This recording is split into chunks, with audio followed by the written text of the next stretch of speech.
بسم اللہ الرحمن الرحیم۔ السلام علیکم ورحمۃ اللہ وبرکاتہ۔ اس واقعے میں ہم آپ سے ذکر کریں گے ہمارے نبی حضرت محمد صلی اللہ علیہ وسلم کے ملک شام کے سفر کا واقعہ، کہ کس طرح اس سفر کے دوران آپ صلی اللہ علیہ وسلم کے ذریعے سے اللہ تبارک و تعالی نے کئی معجزات دکھلائے، جن کی وجہ سے کئی لوگ ایمان میں داخل ہوئے، اور کس طرح ہمارے نبی حضرت محمد صلی اللہ علیہ وسلم کی بحیرہ راہب سے ملاقات ہوئی، اور اس سفر میں کیا کیا واقعات اور معجزات پیش آئے، اور کس طرح آقائے مدنی جناب محمد رسول اللہ صلی اللہ علیہ وسلم کا نکاح حضرت خدیجہ رضی اللہ تعالی عنہا سے ہوا۔ اس کے علاوہ بھی اس واقعے میں اور بہت ساری باتیں آپ حضرات سے شیئر کریں گے، اس لیے آپ سے گزارش ہے ویڈیو کو پورا ضرور دیکھیں، اور چینل پر نئے ہیں تو ہمارے چینل کو ضرور سبسکرائب کر لیں، بیل کے بٹن کو دبا کر آل پر سلیکٹ کریں تاکہ آنے والے واقعات سب سے پہلے آپ دوستوں تک پہنچ جائیں۔ تو آئیے شروع کرتے ہیں اللہ کے نبی صلی اللہ علیہ وسلم کے ملک شام کے سفر کا یہ واقعہ۔ جب حضور نبی کریم صلی اللہ علیہ وسلم کی عمر مبارک تقریباً 25 سال کی ہوئی تو آپ کی امانت اور دیانت کی وجہ سے مکے میں آپ کو امین کہہ کر پکارا جانے لگا تھا۔ آپ کا یہ لقب بہت مشہور ہو گیا تھا، لوگ آپ کو امین کے علاوہ اور کسی نام سے نہیں پکارا کرتے تھے۔ انہی دنوں ابو طالب نے آپ سے کہا، اے بھتیجے، میں ایک بہت غریب آدمی ہوں اور قحط سالی کی وجہ سے اور زیادہ سخت حالات کا سامنا ہے، کافی عرصے سے خشک سالی کا دور چل رہا ہے، کوئی ایسا ذریعہ نہیں کہ اپنا کام چلا سکیں، اور نہ ہماری کوئی تجارت ہے۔ ایک تجارتی قافلہ شام جانے والا ہے، اس میں قریش کے لوگ شامل ہیں۔ قریش کی ایک خاتون خدیجہ بنت خویلد شام کی طرف اپنا تجارتی سامان بھیجا کرتی ہیں، جو شخص ان کا مال لے کر جاتا ہے وہ اپنی اجرت ان سے طے کر لیتا ہے۔ اب اگر تم ان کے پاس جاؤ اور ان کا مال لے جانے کی پیشکش کرو تو وہ ضرور اپنا مال تمہیں دے دیں گی، کیونکہ تمہاری امانت داری کی شہرت ان تک پہنچ چکی ہے۔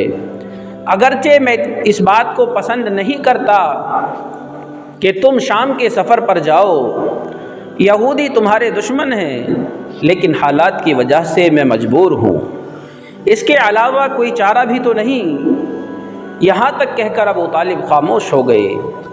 تب آپ صلی اللہ علیہ وسلم نے فرمایا، ممکن ہے وہ خاتون خود میرے پاس کسی کو بھیجیں۔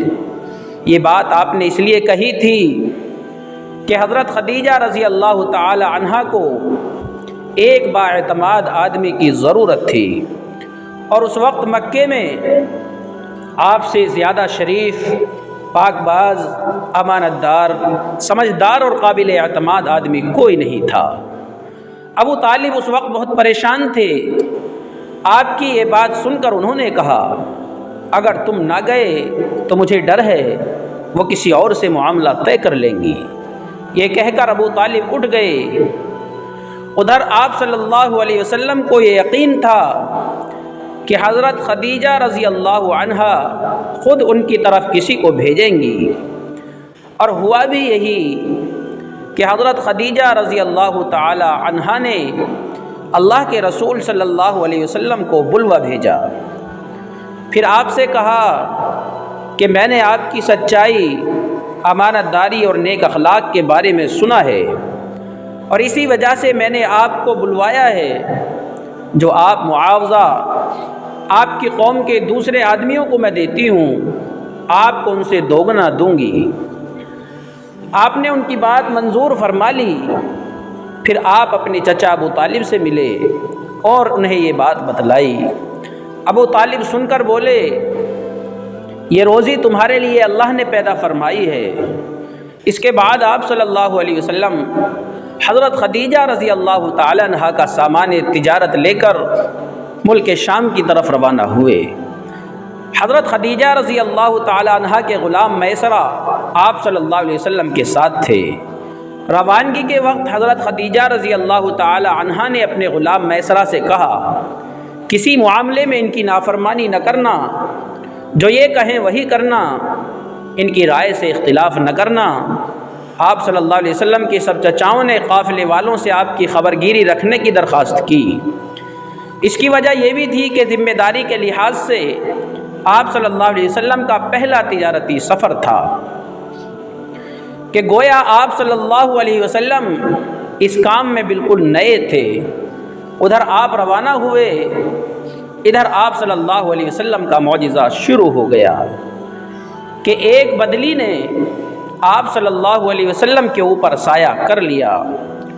آپ صلی اللہ علیہ وسلم کے ساتھ ساتھ یہ بدلی چلنے لگی۔ جب آپ صلی اللہ علیہ وسلم شام پہنچے تو بصرہ شہر کے بازار میں ایک درخت کے سائے میں اترے۔ یہ درخت ایک عیسائی راہب نستورہ کی خانقاہ کے بالکل سامنے تھا۔ نستورہ میسرہ کو بہت پہلے سے جانتا پہچانتا تھا۔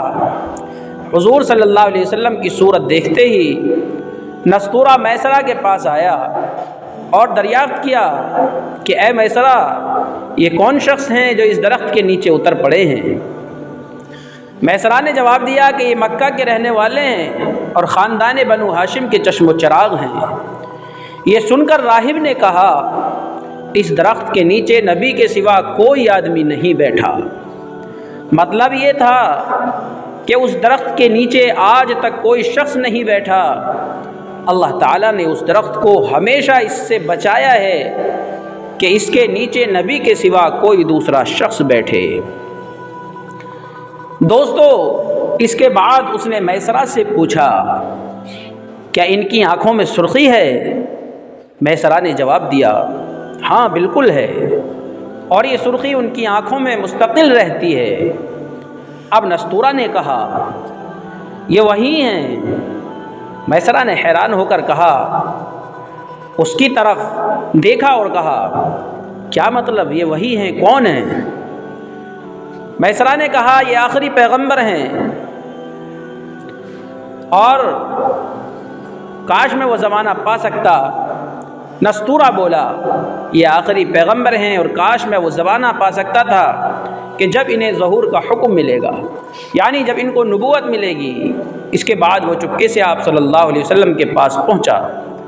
پہلے تو اس نے آپ صلی اللہ علیہ وسلم کے سر مبارک کو بوسہ دیا، پھر آپ صلی اللہ علیہ وسلم کے قدموں کو بوسہ دیا اور بولا، میں آپ پر ایمان لاتا ہوں اور گواہی دیتا ہوں کہ آپ وہی ہیں جن کا ذکر اللہ تعالیٰ نے تورات میں فرمایا ہے۔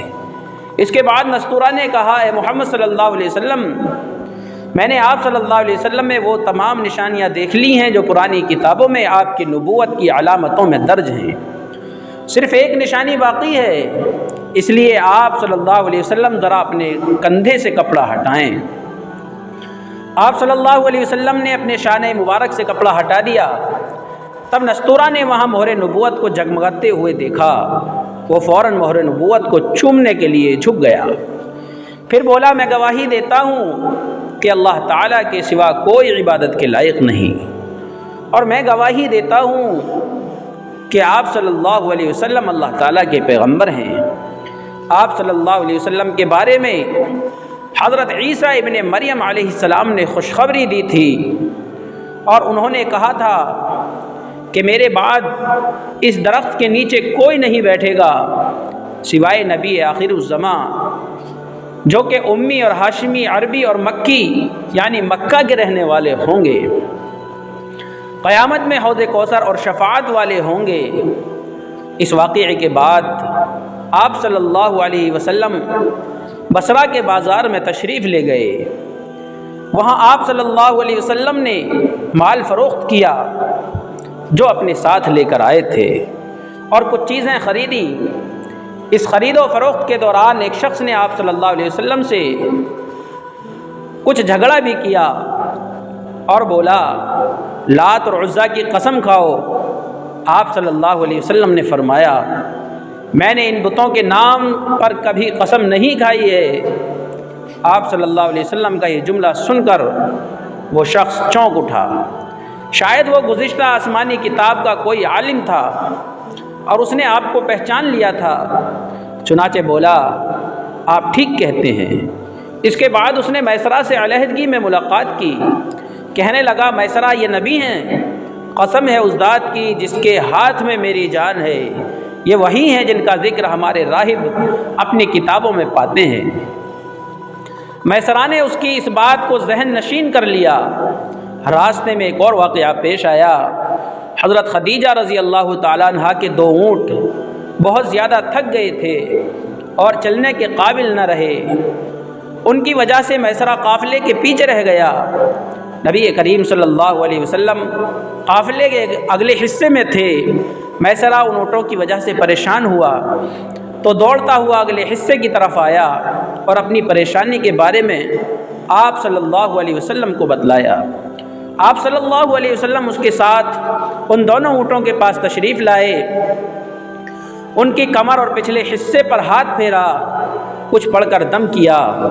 آپ کا ایسا کرنا تھا کہ اونٹ اسی وقت ٹھیک ہو گئے اور اس قدر تیز چلے کہ قافلے کے اگلے حصے میں پہنچ گئے۔ اب وہ منہ سے آوازیں نکال رہے تھے اور چلنے میں جوش و خروش کا اظہار کر رہے تھے۔ پھر قافلے والوں نے اپنا سامان تجارت فروخت کیا۔ اس بار انہیں اتنا نفع ہوا کہ پہلے کبھی نہ ہوا تھا۔ چنانچہ میسرہ نے آپ صلی اللہ علیہ وسلم سے کہا کہ اے محمد، ہم سالہ سال سے حضرت خدیجہ رضی اللہ عنہا کے لیے تجارت کر رہے ہیں، مگر اتنا زبردست نفع ہمیں کبھی نہیں ہوا جتنا اس بار ہوا ہے۔ آخر یہ قافلہ واپس مکے کی طرف روانہ ہوا۔ میسرہ نے اس دوران صاف طور پر یہ بات دیکھی کہ جب گرمی کا وقت ہوتا اور نبی کریم صلی اللہ علیہ وسلم اپنے اونٹ پر سوار ہوتے تھے تو 2 فرشتے دھوپ سے بچانے کے لیے آپ پر سایہ کیے ہوئے رہتے تھے۔ ان تمام باتوں کی وجہ سے میسرہ کے دل میں آپ کی محبت گھر کر گئی اور یوں لگنے لگا جیسے وہ آپ کا غلام ہو۔ آپ صلی اللہ علیہ وسلم دوپہر کے وقت مکے میں داخل ہوئے۔ آپ باقی قافلے سے پہلے ہی پہنچ گئے تھے۔ آپ صلی اللہ علیہ وسلم سیدھے حضرت خدیجہ رضی اللہ عنہا کے گھر پہنچے۔ وہ اس وقت چند عورتوں کے ساتھ بیٹھی تھیں۔ انہوں نے دور سے آپ صلی اللہ علیہ وسلم کو دیکھ لیا۔ آپ صلی اللہ علیہ وسلم اونٹ پر سوار تھے اور 2 فرشتے آپ پر سایہ کیے ہوئے تھے۔ حضرت خدیجہ رضی اللہ تعالی عنہا نے یہ منظر دوسری عورتوں کو بھی دکھایا۔ وہ سب بہت حیران ہوئیں۔ اب آپ صلی اللہ علیہ وسلم نے حضرت خدیجہ رضی اللہ تعالی عنہا کو تجارت کے حالات سنائے، منافع کے بارے میں بتلایا۔ اس مرتبہ پہلے کی نسبت 2 گنا منافع ہوا تھا اور حضرت خدیجہ رضی اللہ تعالی عنہا بہت خوش ہوئی۔ انہوں نے پوچھا میسرہ کہاں ہے؟ آپ صلی اللہ علیہ وسلم نے بتلایا وہ ابھی پیچھے ہے۔ یہ سن کر حضرت خدیجہ رضی اللہ تعالی عنہا نے کہا آپ فوراً اس کے پاس جائیے اور اسے جلد از جلد میرے پاس لائیے۔ آپ صلی اللہ علیہ وسلم واپس روانہ ہوئے۔ حضرت خدیجہ رضی اللہ تعالی عنہا نے دراصل آپ کو اس لیے بھیجا تھا کہ وہ پھر سے وہی منظر دیکھنا چاہتی تھیں، جاننا چاہتی تھیں کہ اب بھی وہ فرشتے ان پر سایہ کرتے ہیں یا نہیں۔ جو ہی آپ صلی اللہ علیہ وسلم روانہ ہوئے یہ اپنے مکان کے اوپر چڑھ گئیں اور وہاں سے آپ کو دیکھنے لگیں۔ آپ کی شان اب بھی وہی نظر آئی۔ اب انہیں یقین ہو گیا کہ ان کی آنکھوں نے دھوکہ نہیں کھایا تھا۔ کچھ دیر کے بعد آپ صلی اللہ علیہ وسلم میسرہ کے ساتھ ان کے پاس پہنچ گئے۔ حضرت خدیجہ رضی اللہ تعالی عنہا نے میسرہ سے کہا میں نے ان پر 2 فرشتوں کو سایہ کرتے ہوئے دیکھا ہے، کیا تم نے بھی کوئی ایسا منظر دیکھا ہے؟ جواب میں میسرہ نے کہا میں تو یہ منظر اس وقت سے دیکھ رہا ہوں جب قافلہ یہاں سے شام جانے ہی کے لیے روانہ ہو گیا تھا۔ اس کے بعد میسرہ نے نستورہ سے ملاقات کا حال حضرت خدیجہ رضی اللہ تعالی عنہا کو سنایا۔ دوسرے آدمی نے جو کہا تھا وہ بھی بتلایا، جس نے لات اور عزا کی قسم کھانے کے لیے کہا تھا، اور پھر اونٹوں والا واقعہ بیان کیا۔ یہ تمام باتیں سننے کے بعد حضرت خدیجہ رضی اللہ تعالی عنہا نے آپ کو طے شدہ اجرت سے 2 گنا دی، جبکہ طے شدہ اجرت پہلے ہی دوسرے لوگوں کی نسبت 2 گنا تھی۔ ان تمام باتوں سے حضرت خدیجہ رضی اللہ تعالی عنہا بہت حیران ہوئی، اور اب وہ اپنے چچا زاد بھائی ورقہ بن نوفل سے ملی۔ یہ پچھلی کتابوں کے عالم تھے۔ حضرت خدیجہ رضی اللہ تعالی عنہا نے انہیں جو کچھ خود دیکھا اور میسرہ کی زبانی سنا تھا وہ سب کچھ کہہ سنایا۔ ورقہ بن نوفل اس وقت عیسائی مذہب سے تعلق رکھتے تھے، اس سے پہلے وہ یہودی تھے۔ حضرت خدیجہ رضی اللہ تعالی عنہا کی تمام باتیں سن کر ورقہ بن نوفل نے کہا، خدیجہ اگر یہ باتیں سچ ہیں تو سمجھ لو محمد صلی اللہ علیہ وسلم اس امت کے نبی ہیں۔ میں یہ بات جان چکا ہوں کہ وہ اس امت کے ہونے والے نبی ہیں، دنیا کو انہی کا انتظار تھا، یہی ان کا زمانہ ہے۔ یہاں یہ بات بھی واضح ہو جائے کہ نبی کریم صلی اللہ علیہ وسلم نے حضرت خدیجہ رضی اللہ تعالی عنہا کے لیے تجارتی سفر صرف ایک بار ہی نہیں کیا، چند سفر اور بھی کیے۔ حضرت خدیجہ رضی اللہ تعالی عنہا ایک شریف اور پاک باز خاتون تھیں، نسب کے اعتبار سے بھی قریش میں سب سے اعلیٰ تھیں، اور انہیں قریش کی سیدہ کہا جاتا تھا۔ قوم کے بہت سے لوگ ان سے نکاح کے خواہش مند تھے، کئی نوجوانوں کے پیغام ان کے یہاں پہنچ چکے تھے، لیکن انہوں نے کسی کے پیغام کو قبول نہیں کیا تھا۔ نبی اکرم صلی اللہ علیہ وسلم تجارت کے سفر سے واپس آئے تو آپ صلی اللہ علیہ وسلم کی خصوصیات دیکھ کر اور آپ کی باتیں سن کر وہ آپ صلی اللہ علیہ وسلم سے بہت زیادہ متاثر ہو چکی تھی، لہذا انہوں نے ایک خاتون نفیسہ کو آپ کی خدمت میں بھیجا، اور انہوں نے آپ سے کہا کہ اگر کوئی دولت مند اور پاک باز خاتون خود آپ کو نکاح کی پیشکش کرے تو کیا آپ مان لیں گے؟ ان کی بات سن کر آپ صلی اللہ علیہ وسلم نے فرمایا، وہ کون ہیں؟ نفیسہ نے فوراً کہا، خدیجہ بنت خویلد۔ پیارے دوستو، اس طرح پھر آپ صلی اللہ علیہ وسلم نے یہ بات اپنے چچا ابو طالب کو بتلائی، اور ادھر حضرت خدیجہ رضی اللہ تعالی عنہا نے بھی اپنے چچاؤں سے یہ بات کی، اور پھر یہ معاملہ طے ہوا کہ حضرت خدیجہ رضی اللہ تعالی عنہا کا نکاح حضرت ابو طالب رضی اللہ تعالی عنہ نے پڑھا دیا۔